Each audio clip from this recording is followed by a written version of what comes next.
router is talaga yung nagbuklod sa amin ng mga riders. Kasi iba-iba kasi kami ng mga motor before.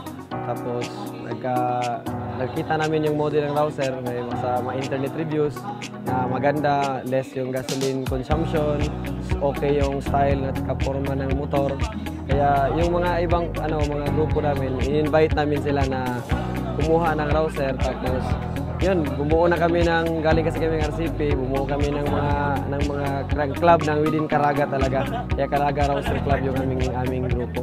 So noon, for 2 years sa grupo, mas lalo kami naging close sa aming banding dahil sa aming mga motor sa Rouser.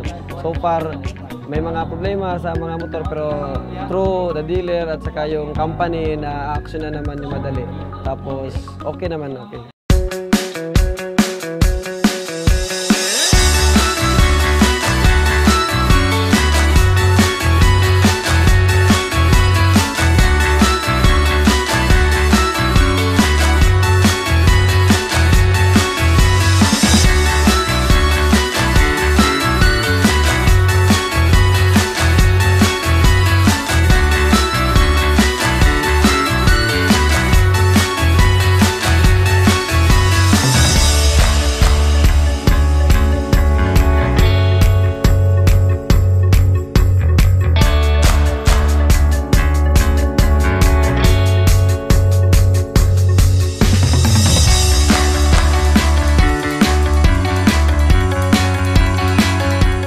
Namin yung router, kahit noon pa wala pang yung router, Kawasaki na dati yung gamit namin. Kaya ngayon lumabas yung router, nagustuhan ko na rin, kaya na yung gamit namin.